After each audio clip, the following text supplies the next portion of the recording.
Bienvenidos a otro episodio de Filosofía, Psicología, Historias.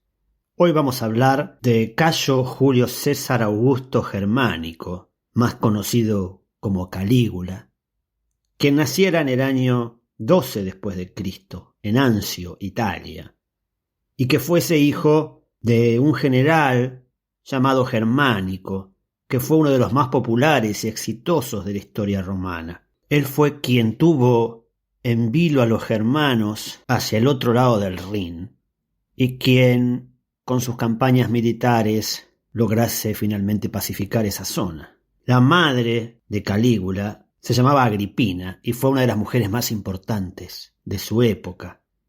Calígula tuvo una infancia feliz y privilegiada porque acompañaba a su padre en las campañas que hacía en Germania, y cuentan que era un niñito consentido y una especie de amuleto de los soldados de un regimiento que habían fabricado para el niño de 2 años o 3 años quizás un traje a medida de las vestiduras de un guerrero romano, con un pequeño yelmo, un escudo, una espada de madera y unas pequeñas botitas que el niño utilizaba muy orgulloso. Era como un guerrero en miniatura.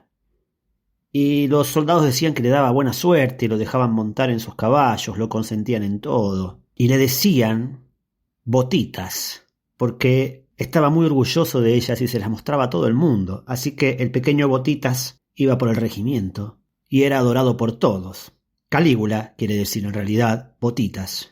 Cuando su padre murió, asesinado, quedó bajo la tutela de su tío, el emperador Tiberio, que fue el acusado de matar a su padre porque Tiberio se deshacía de todos sus enemigos. Y también fue criado por la esposa de César Augusto, que había sido el antecesor de Tiberio, cuyo nombre era Livia Drusila, quien fuese quizás la mujer más importante de la historia romana en cuanto a su influencia política. Livia era la madre de Tiberio, pero Tiberio no era hijo de Augusto. Es decir, si vamos a establecer una línea sucesoria, Augusto, quien hereda el trono de César después de una guerra civil, se casa con Livia, que tenía un hijo llamado Tiberio, que va a ser el que herede el trono. A su vez, Tiberio no es el padre de Calígula, sino que es quien adopta al niño para que sea su sucesor. Pero Calígula sí era familiar sanguíneo de Augusto. Cuando Tiberio murió, Calígula tenía 25 años y fue proclamado emperador. Y se encontró con una economía fructífera, con las finanzas ordenadas, porque si bien Tiberio era un hombre cruel, había tenido un gran superávit en su reinado.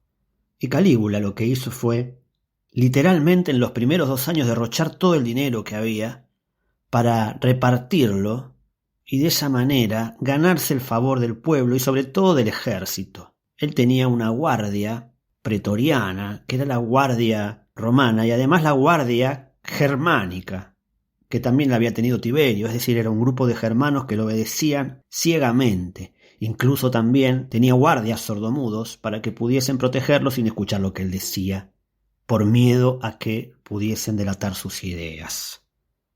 En realidad, desde niño, Calígula demostró que tenía algunas irregularidades mentales. Cuando llegó al poder, tuvo encuentros íntimos con sus 3 hermanas y a 2 de ellas las prostituyó, a otra la mató. Tenía un pequeño hermano llamado Gemelo, al que también asesinó. Y cuando el derroche del dinero público llevó a las arcas del Estado a estar vacías, empezó a usar una estrategia, que era la estrategia de Tiberio, que era la de acusar a los hombres ricos de algún tipo de traición para expropiarles sus bienes. Esto lo que desencadenaba era una ola de suicidios, porque cuando los senadores u hombres ricos que eran acusados, sabiendo que si perdían el favor del emperador iban a ser culpables, se suicidaban para no ser condenados. Es decir, el suicidio interrumpía el juicio. Por lo tanto, el muerto no era culpable y no se le expropiaban los bienes. De esa manera salvaban a sus descendientes de la pobreza. En un momento se autopercibió como un dios e hizo quitar todas las estatuas de los dioses o directamente quitarles la cabeza y poner una réplica de su propia cabeza para que todos lo adorasen.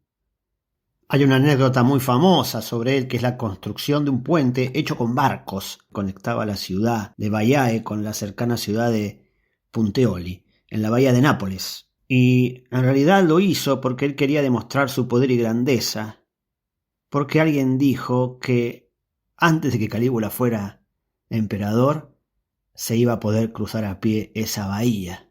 Lo cierto es que expropió los barcos de muchísimos comerciantes, los cuales además tuvieron que ser modificados, y luego, a causa de una tormenta, muchos de ellos se perdieron.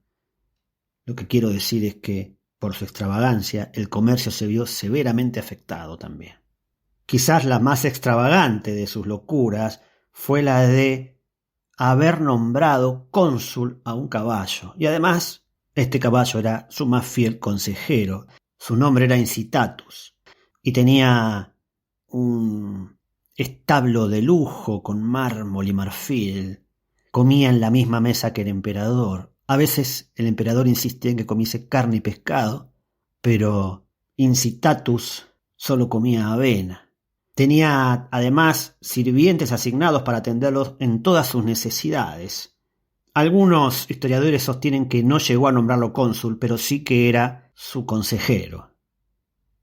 Si bien algunos relatos sobre Calígula parecen ser un poco exagerados y quizás contados parcialmente por sus opositores, lo cierto es que su reinado duró tan solo 4 años, porque su propia guardia pretoriana decidió asesinarlo, para poner en su lugar a Claudio, el hermano de Germánico, es decir, el tío de Calígula, porque ya todos temían por su vida y no estaban dispuestos a seguir siendo gobernados por un demente. El día en que lo asesinaron, Calígula iba a presenciar una obra de teatro que él mismo había escrito y que obligaba al público a presenciarla. Me voy a despedir con la frase del filósofo Séneca, quien escribió sobre el impacto de Calígula en la sociedad romana, en una carta en la que decía lo siguiente: el mundo se ha vuelto un lugar más peligroso y más violento.